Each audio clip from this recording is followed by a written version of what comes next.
আমরা সংস্কার সহ নির্বাচনটা প্রথমে চাই। সংস্কার একদিনে সম্ভব না, এটা একটা চলমান প্রক্রিয়া। আমরা সংস্কারের পাশাপাশি যথাসময়ে আমরা নির্বাচন চাই এবং নির্বাচনের মাধ্যমেই সংস্কার সম্পন্ন হবে। আমরা সংস্কার সহ নির্বাচনটা প্রথমে চাই, তার কারণ কোনো গণতান্ত্রিক সরকার ছাড়া দেশের সংস্কার বৈধ হয় না। সেই জন্য আমরা আগে নির্বাচন চাই, কম বেশি সংস্কারের মাধ্যমে, পরে পূর্ণ সংস্কার হলে ভালো হয়। সংস্কার নির্বাচন দুইটা তো আসলে একটার পরিপন্থী না। নির্বাচন অবশ্যই গুরুত্বপূর্ণ, নির্বাচনটা হচ্ছে লেজিটিমেসি।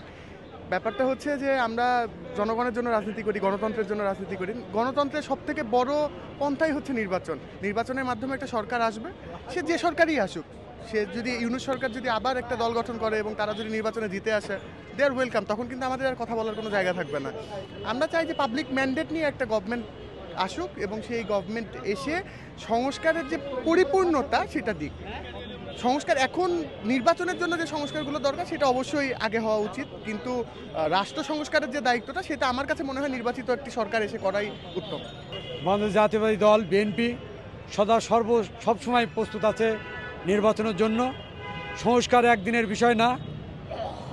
অন্তর্বর্তীকালীন সরকার প্রধান উপদেষ্টা ডক্টর ইউনূস সাহেব যে কথা বলেছেন, আসলে আমরা বিএনপি প্রস্তুত। অন্তর্বর্তীকালীন সরকারের পক্ষে এককভাবে সংস্কার সম্ভব নয়। সংস্কার কথাটা হচ্ছে ধীর গতিতে আগাতে হবে, কোনো কিছুই শেষ করা যাবে না, প্রক্রিয়াধীন। এটা পর্যায়ক্রমে সংস্কার হতে হবে। বাংলাদেশ জাতীয়তাবাদী দল যদি ক্ষমতা আসে এর রূপরেখা ব্যাখ্যা করবে এবং পর্যায়ক্রমে সংস্কার করতে থাকবে ইনশাল্লাহ। এটা বিএনপি আশাবাদী। ছোটোখাটো অনেক নিবন্ধনের দল আছে, আমরা কাউকেই প্রতিপক্ষ মনে করি না। সবার গ্রহণযোগ্যতায় একটি নির্বাচিত সরকার, অন্তর্বর্তীকালীন সরকার সুন্দর শৃঙ্খলভাবে একটা নির্বাচন দেবে।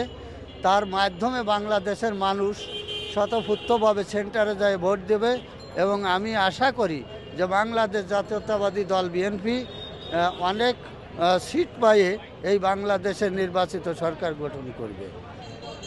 ধন্যবাদ। ভারপ্রাপ্ত চেয়ারম্যান তারেক রহমান যথাসময়ে দেশে প্রত্যাবর্তন করবেন এবং যথাসময়ে নির্বাচন হবে তিনি আসার পরেই। বিএনপির ভারপ্রাপ্ত চেয়ারম্যান তারেক রহমান সাহেব দেশে আসবেন কবে? উনি প্রক্রিয়া চলছে, চলমান, উনি আসার আপনারা দেখতে পারবেন। উনি আসলে তো আর গোপন থাকবে না। হাটঘাট মাঠের মানুষ, আমার মনে হয় ঢাকা সেদিন অচল হয়ে যাবে জনগণে।